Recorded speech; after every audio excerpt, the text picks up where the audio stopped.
This is Michael Orrell of MobileBurn.com, and today I have with me the Verizon Wireless Escapade, a device manufactured by a company called PCD, Personal Communication Devices, formerly known as UT Starcom and AudioVox in past lives. The Escapade is a world roaming phone. It supports Verizon's CDMA network bands in the United States and also has quad band GSM support, so it can roam to most anywhere in the world. Rather simple handset, has a 2 megapixel fixed focused camera on the back. You can see we have volume controls on the left hand edge, a regular 2.5 millimeter headphone port on the side, or for headsets rather. On the right hand edge, buttons for the camera and speaker independent voice dialing, as well as the proprietary power charging port. We open it up, take a look, and you see we have a very flat keypad, reasonable feel to it. Where it falls down a little bit, though, is in the D-pad design. There's no real D-pad, it's just a series of buttons, and that's a lot harder to use than actually using a real D-pad or something even that was circular. It's just a little bit odd the way it works out here. Dedicated buttons for messaging and speakerphone, 2 soft keys up top, call end, call send, and the clear button, which also acts as a back key. The Escapade has 2 displays. The internal display is 2 inches across the diagonal, and it's capable of showing 262,000 colors. And we have a smaller 1.1 inch display on the outside for status information, caller ID, things like that. The overall build of the Escapade seems pretty solid. Gloss surfaces everywhere. It doesn't seem to get too dirty, though, compared to some other devices. Nice kind of a burgundy maroon color, maybe. Little chrome highlights along the front. Really fairly thin, and apart from the missing D-pad, though, it's a pretty reasonable design for a fairly entry-level phone. I'll pull up the main menu on the Escapade by hitting the center D-pad button.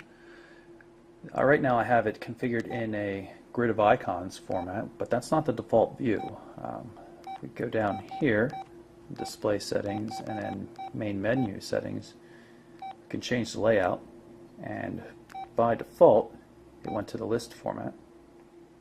You have your options for whether you're more into talking or messaging. We'll pick messaging here. Now you can see that the menu is a list. I find this a little difficult to navigate, but you can use number keys for jumping to various things. Like if we move down here and then hit the 9 button, we should jump to the settings right away.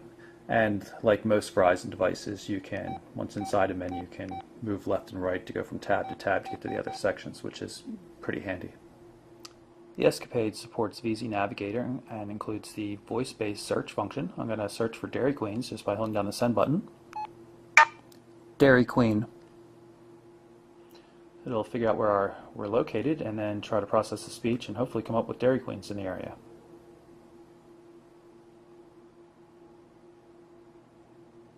And there we have them. It's pretty useful for entering in addresses and searching for businesses like this. It's a really nice addition to the VZ Navigator application. The Escapade supports Verizon's mobile email system. I have a Gmail account pulled up here. The service is either free or $5 depending on what plan you have. Fairly simple email. There's no formatted text support. You can see the bold text and the italic text just have asterisks around them. There's no actual bold or color or anything like that. No attachment support. There are some nice handy shortcuts though for navigating, for marking things red, deleting them, and replying and such like that, which works out pretty well. Very basic but workable email client. Mobile IM is also supported on the Escapade. This is AIM. Messages sent through instant messaging go against your text messaging allotment. Handy little feature here is if you hold down the pound key, it'll switch to other services, and in addition to AIM, there's also MSN and Yahoo instant messaging. Give you a quick demo of the text messaging system. Put in a fake number. Add that. We'll switch to T9 mode for predictive text. Send this message.